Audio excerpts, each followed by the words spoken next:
പിന്നെ മുഖ്യമന്ത്രിയായിരുന്നു ഉമ്മൻചാണ്ടിയുണ്ട്. 2011 മുഖ്യമന്ത്രിയായിരുന്നു ഉമ്മൻചാണ്ടി. 2011 മുതൽ എവിടെയാണ് ചാണ്ടി? 16 വരെയുള്ള സമയത്ത് ചാണ്ടി എവിടെയാണ്? ഞാൻ 11 ഡൽഹിയിലല്ലേ? 10 തൊട്ട് 12 ഡൽഹിയാണ് ആ. മാസ്റ്റേഴ്സ് പഠിക്കുന്നുണ്ട്. ഉം. പിന്നെ 13 ആ സമയത്ത് വീണ്ടും ചെറുതായിട്ട് ഡൽഹി തന്നെ വീണ്ടും പോയി. ഉം. ഇവിടെ ഒരു ഇൻ്റർനാഷണൽ റിലേഷൻസിൻ്റെ മാസ്റ്റേഴ്സ് എടുത്തു. എനിക്കന്ന് ഫസ്റ്റ് റാങ്ക് കിട്ടി.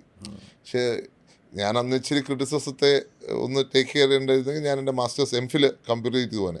അപ്പോൾ ദേശാഭിമാനി വലിയ വാർത്ത കൊടുത്തു എനിക്ക് ഫസ്റ്റ് റാങ്ക് തന്നെന്നും പറഞ്ഞു. അപ്പോൾ അങ്ങനെ വാർത്ത വന്നപ്പോൾ എനിക്ക് പിന്നെ ഒരു വൈക്ലബ്യമായി. അത് തുടരുന്നതിനോട് താല്പര്യമില്ല. ഞാൻ ഇട്ടിട്ടങ്ങ് ഞാൻ ഡൽഹിക്ക് പോയി. അതാണ് അങ്ങനെയാണ് നാട് വിട്ടുപോയത്. അത് വീണ്ടും പോയത്. അല്ലെങ്കിൽ ഞാനിവിടെ എംഫിൽ എനിക്ക് പൂർത്തിയാക്കാം. എനിക്ക് ഇൻ്റർനാഷണൽ റിലേഷൻസ് ഭയങ്കര ഇഷ്ടമുള്ള സബ്ജക്റ്റാണ്. അതുകൊണ്ടാണ് ഞാൻ പോയി എംഫിൽ എടുത്തത്. പക്ഷെ അതെവിടെയാണ്? Kasaragod central university. ഓ.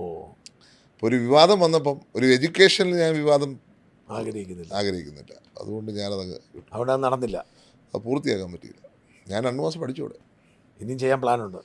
എനിക്കൊരു PhD ചെയ്യണമെന്നൊരാഗ്രഹം. ഇപ്പോൾ ഒരു ഇൻ്റർനാഷണൽ റിലേഷൻസിലോ അല്ലെങ്കിൽ അങ്ങനെ ഒരു സബ്ജക്റ്റിൽ എടുക്കണമെന്ന് വലിയ ആഗ്രഹമുണ്ട്.